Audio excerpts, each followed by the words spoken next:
10 years ago, the US empire honed its sights more intently on a profitable region of the world, the continent it once ravaged as a captain of the slave trade. A new massive military command, AFRICOM, was born. AFRICOM covers 53 African countries, including surrounding islands and all oceans. It consists of 4 main components, all with interesting names: U.S. Army Africa, U.S. Naval Forces Africa, U.S. Air Forces Africa, and U.S. Marine Corps Africa. Although most U.S. military presence on the continent has been under the auspices of humanitarianism, AFRICOM officer Rick Cook admitted that the U.S. has been at war in Africa for years. Its footprint includes an array of drone bases, camps, and compounds carrying out the American tradition of training and arming proxy militaries responsible for flagrant human rights abuses and a variety of black ops. Far from a low-intensity war on the continent, AFRICOM averages several missions every single day. Every empire has longed for ownership of Africa for the same reason: its unimaginable treasure of minerals and raw materials. Much of that buried wealth is concentrated in Africa's south, in the Democratic Republic of the Congo. The DRC is home to 80 million people with 250 different ethnic groups and over 700 distinct languages and dialects. Taking into account its untapped minerals, it's considered the richest country in the world, with reserves worth $24 trillion. The DRC has 10% of the world's copper, 30% of its diamonds, and 70% of the world's coltan, and it produces over 50% of the world's cobalt. Among Congolese who literally risk their lives working in cobalt mines, tens of thousands are children, working 12 hours a day for $1. Paying local militias to illegally dig, Western mining giants make millions off this criminal enterprise, including Adastra Minerals and Bechtel Incorporated. I spoke to Kambali Musavuli, spokesperson for Friends of the Congo, about the country's resource curse and how empires have shaped the region. During Mobutu's rule in 1982, the Congressional Budget Office released a report entitled Cobalt: Policy Options for a Strategic Mineral, outlining how the shortfall of cobalt is obviously a concern for U.S. national security. Talk about what cobalt is and the significance of this report. Congo is the #1 producer of cobalt in the world. Even when we have peace and no peace, we are still the #1 producer of cobalt in the world. There is a high chance that your batteries of your cars, of the batteries of your phones, your TVs, all those electronics that you use today has cobalt from the Congo, but no one knows that. But the document you point at is very particular. Like when people look at the cobalt policy, I see it in twofold. The first vulnerability, the reason why they created the cobalt policy is because there was shortage of cobalt in Congo. This was caused by a rebellion. There was a rebellion in the late 70s that disrupted the exploitation of cobalt in the Congo. And that made people worried in the United States. Americans noticed this because in the 1980 and 1981, there was shortage of color TV in the US. Consumers did not know why we had shortage of color TVs, but it was directly connected to the cobalt in Congo. So we had to figure out, okay, we don't produce cobalt in the United States. We don't have a known reserve of cobalt in the United States. The country where we get cobalt, back then it was called Zaire, it's now Congo, has a president that we have installed. What needs to be our policy toward it? So this document was the justification of supporting Mobutu, knowing that he was pilfering Congo's national coffers. He was actually killing dissidents in the country and so on.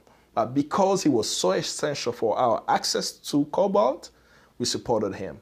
Not just because of our electronic device. The first vulnerability is not electronics. If there is a shortage of cobalt in the United States, it will impact the US military.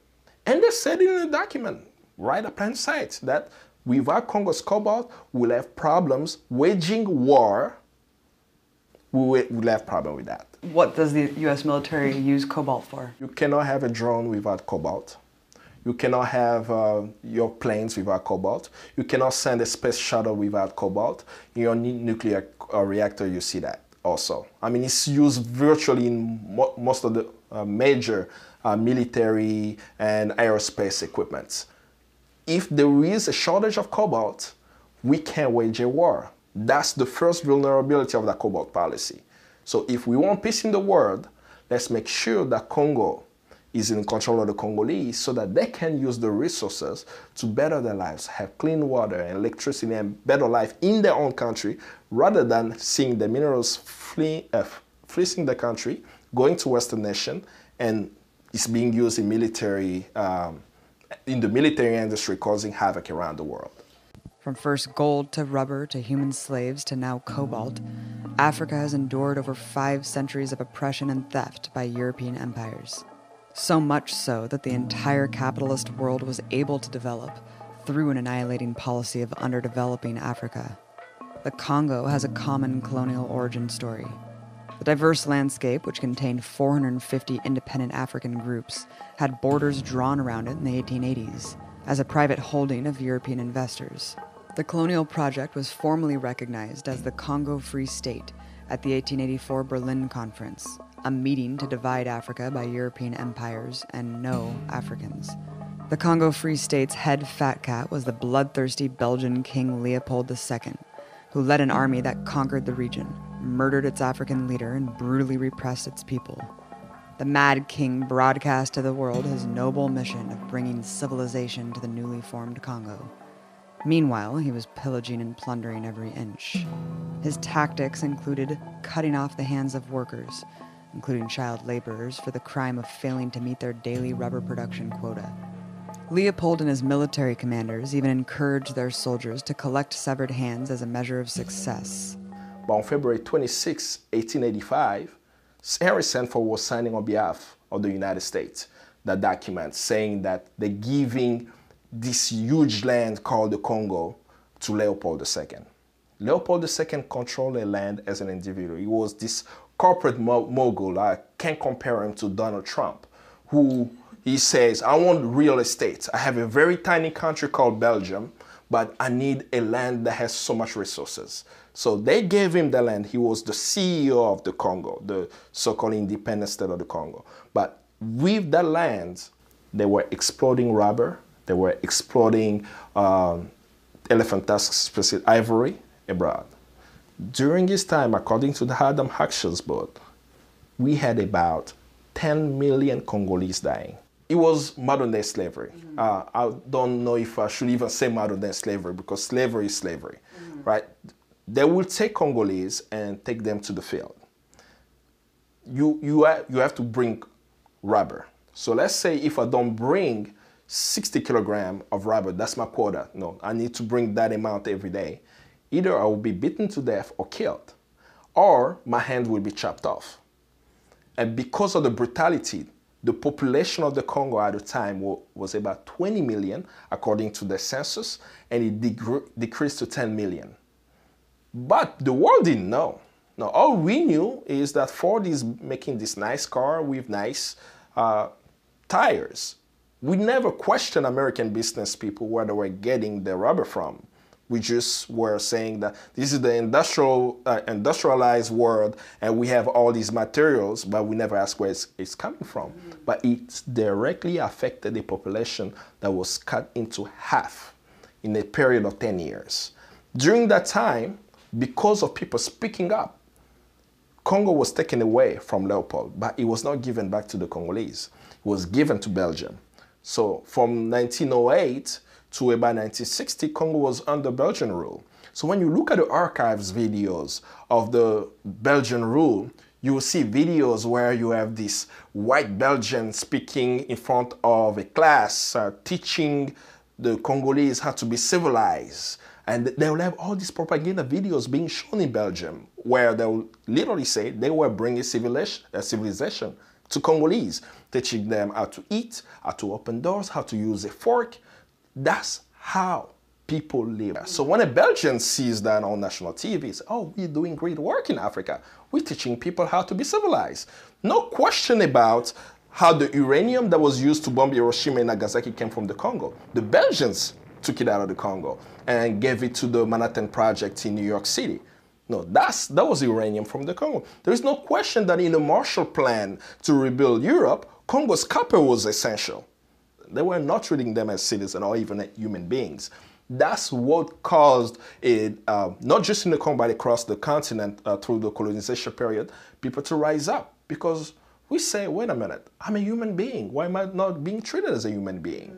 So many Africans, specifically in the Congo, many young Congolese rose up. That's how Patrice Lumumba rose to prominence. Prime Minister Lumumba was part of a breakthrough period for the never-ending resistance to colonialism. In the 1940s through the 80s, colonized peoples all over Africa formed political parties, waged battles for self-determination, and expelled their European overlords. From Angola to Guinea-Bissau to South Africa, independence movements inspired oppressed peoples everywhere. The DRC was no exception. Che Guevara even risked his life on the battlefields to aid Congolese liberation.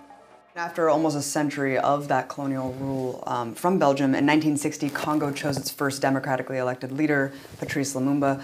Talk about the struggle that made this happen and the significance of Lumumba's victory. Patrice Lumumba is a glitch in the empire. That's the way I look at him.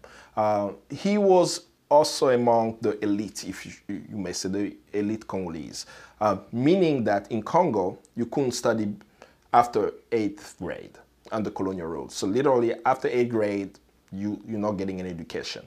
And then you take a test where they give you a card saying that you're a civilized person. So they actually had the cards that say, no, civilized card, that they will say you are civilisé, as they say that. With that card, it allowed you to go downtown, to be able to drive, to go to movie theaters. Because you couldn't end up downtown in all these Western stores without that card, you'll be arrested. So Lumumba was amongst those who had that access. But he understood something very fundamental, which was not part of the elite class. He understood that we didn't control our land. So he took the voice of the villagers who were saying what we say, Likambo ya Mabele, the problem of land, sovereignty, and took it to prominence. He understood the importance of Africa being united. He understood the place of Congo in the unity of Africa. So he speaks and he was asking for immediate independence. That there is no reason why a Belgian person should be in the Congo beating Congolese on their own soil and treating them as inhumane. I said, we are adults, we can control our own country. In 1958, a 34-year-old Lumumba spoke at an international Pan-African conference hosted by the Prime Minister of newly independent Ghana, Kwame Nkrumah. There he talked about the national aspiration of emancipating Congolese from the boot of colonialism. During the Pan-African Congress, Kwame Nkrumah created a plan of a United States of Africa. Guess where was the capital? The capital was Kinshasa. Back then it was called Leopoldville. And they understood that if Congo is free, Africa will be free, because they saw the Congo with its resources as the heart that will spread its energy across the continent. The Congo River that can provide the electricity to the whole African continent. We know that, but it has not been exploited. The arable land, Congo has the potential to feed the whole entire world until 2050, when the world's population is 9 billion people. And Africans are not even getting access to food. And all these resources Congo had, Lumumba had the mission to go make sure that the Congolese can be independent and use it at the benefit of the Congolese and, of course, the African continent as a whole. But it was a threat to Western powers. Lumumba made it clear to Western powers that if he was elected, he was in control of the Congo, he will make sure that the resources of the Congo benefit the Congolese people. I wanted you to also explain how in 1965, of course, Lumumba was deposed by a Western-backed coup, replaced by anti-communist military dictator Mobutu Seko. What forces made this happen? The United States. Effectively, after Patrice Lumumba won the elections of May 1960, within a few weeks of him being in power, he was deposed. Within months, he was assassinated by the CIA on January 17th, 1961. I'm imagining even the stories that we have on record is that he was killed, buried, then they had to dig his body out because they were afraid that wherever they buried him, people would use that area as a place of pilgrimage. And then they chopped his body off to pieces and put it in acid and made sure that there was no remaining of Patrice Lumumba. He was a democratically elected leader of a country, assassinated simply because he wanted the resources of his country to benefit his people. But after the killing of Lumumba, we saw this accession to power of Mobutu Sese Seko, who was supported by the CIA. Like, what's beautiful sometimes, it's kind of a contradiction in the United States, right? You do these things in the dark. After 50 years, you can disclose the official documents. And when we read the records of the 60s that's been 40% made available now, we see how much money we put forward to support a dictator that we installed in the Congo for 32 years. From 1965 to 1997, Mobutu was supported by the West until the United States decided that they do not like him anymore. It doesn't serve the interests of the West, just as they did with Saddam Hussein. They decided to support a coup, a military uprising, not led by Congolese, but led by US allies, Rwanda and Uganda. The United States supported the invasions of the Congo in 1997 to topple the regime of Mobutu, which now, because of the military action, he has taken the lives of over 6 million Congolese. What was the main force driving this ongoing genocide, and what role does Rwanda have to play in it? And we have to contextualize it too. Who was the president of the United States in that time? Bill Clinton was the president of the United States during those invasions. So when you see Bill Clinton as the president of the United States with a National Security Council office making decision on the way forward for Africa, those were the decisions that he had to make. He had to make a decision on the Rwanda genocide in 1994. He had to make a decision on Somalia, the so-called Black Hawk Down, and he had to make a decision on the Congo. All three decisions were a disaster, all of them. And I still remember when Black Hawk Down happened. I was young back then, speaking to people that didn't understand why Somalis were shooting at American soldiers. I say, you are an invader. That's why they're shooting at you. If you are not there, you'll not be shot. So that's the reality. But now to go to the Congo, Bill Clinton and his staff at the time, Susan Rice and others, they created these untapped principles, which coming out of those principles, they were speaking about the so-called Renaissance leaders of Africa. They chose African leaders saying, this is the new wave. Coming out of the Cold War, the wall of Berlin has fallen, Africa needs the new kind of leaders. Mobutu was our Cold War agent. Now, Mobutu, the president of Congo back then, Zaire, allowed the United States to have unfettered access to Congo's resources. But when the wall falls, you don't need Mobutu anymore. So let's reshape the region. In 1997, in order to remove Mobutu, the United States decided to support their allies, Yoweri Museveni of Uganda and Paul Kagame of Rwanda, in their invasions of the Congo. They were successful at toppling Mobutu, but they installed a leader named Kabila, Laurent Kabila. Western business interests and politicians put in power the father of current President Joseph Kabila, rebel leader Laurent Kabila. The chairman of American Mineral Fields was even gracious enough to openly financially back his rebel forces fighting Mobutu. In exchange for their investment, the senior Kabila promised them a $1 billion mining contract. Laurent Kabila was brought to power during the deadliest war in modern African history, with mass killings and widespread atrocities involving 9 African countries. The Congolese people suffered primarily from invasions by the armies of Rwanda and Uganda, 2 brutal pro-Kabila dictatorships that continue to be financially backed by the US. The second invasion of the Congo was so terrible that even my family, we had to flee. We left in August of 1998.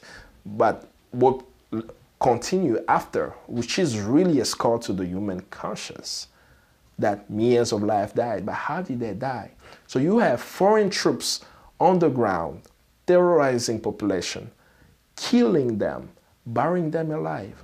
In 2001, Laurent Kabila's son Joseph seized power after his father was assassinated. He's now grasping to hold on to power during a bloody civil war. So Joseph Kabila has been president of the Congo since 2006, a presidential election set for November of this year, 2016. But everything he's done, it looks like he's actually going to extend his terms and violate the Constitution. What will happen to the DRC if he does do that? The hope is a revolution, but we have to also take a historical look of how long he's been around. You know, in 2001, his so-called father was assassinated.